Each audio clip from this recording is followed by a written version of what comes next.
ebidensya tayo. Buksan natin tong galing kay Shopee ngayon. Bakit apat?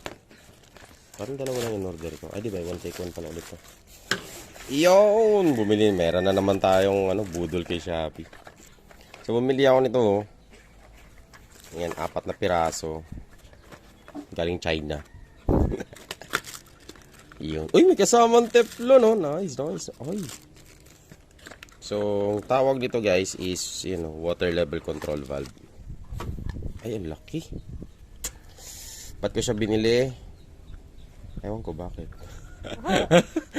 Nagustuhan ko lang siya. Hindi, actually, meron akong nakita kasing system na curious ako, no? Tapos gusto ko siyang itry. So, ito ilalagay ko to sa pipe na yung ginagamit natin doon sa sa greenhouse. Ganyan. Tapos, nagko-control to ng water level. So, parang lang itong ball valve lang din. Ay, basta yung water level control. So, pag umangat yung tubig, titigil siya at a certain level. Pag bumaba na naman, magbubuhos naman siya. So, kasi gagamitin ko to dun sa PVC natin. Basta may project ako na kahit walang greenhouse, pwede natin siyang pwede tayong magtanim. Tapos meron din siyang filter. So, maganda naman to. 4 kasi gusto ko gagawa ako ng 4 na Ayan. Ayan, makita mo. Makita lab. Ayan. Gagawa tayo na ang tawag doon is hydroponics pa rin pero parang rain gonna grow system. Nakita ko kasi siya sa project ni Hucho. And maganda siya sa mga big plants. So, instead of drip irrigation yung style, gusto ko lang i-try. Bakit? Kasi mag-experiment tayo. Ayan. So, 4 na ganito yung kinuha natin. Ayan. So, dito ang source natin. Pasok yung tubig, dito labas. Pag umabot ng certain level, tigil yung tubig. Ayan. Sapat to. Tingnan ko lang kung kumpleto, no? Kasi baka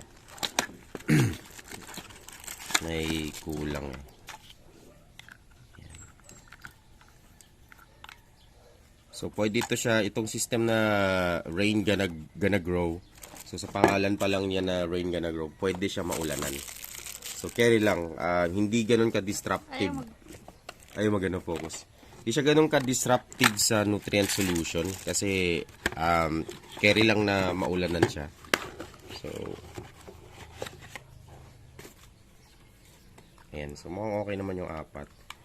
Ang lang is, itetest ko to kung gagana. So, ayaw mag-focus. Anyway. Check ko lang kasi kung may filter. Kukunin ko yung yung pipe. Kuha ko isang pipe. Meron ako isang sample ng pipe dito.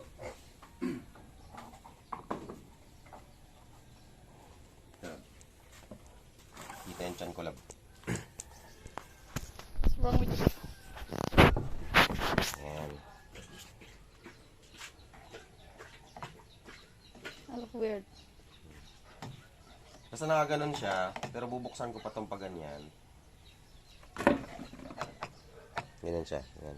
Pero kakat ko pa yung paganyan para magkasya lang to.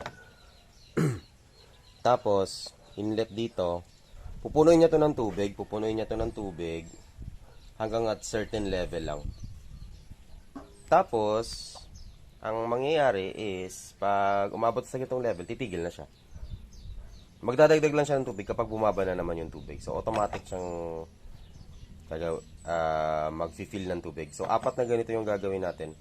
Tapos, ang concept is lalagyan natin to ng mga, mapakan mo sige nga, ng mga wick system dito. Basta, para yung nutrient solution umakyat na lang papunta doon sa potting mix natin. Pwede natin tamnan ng mga root crops.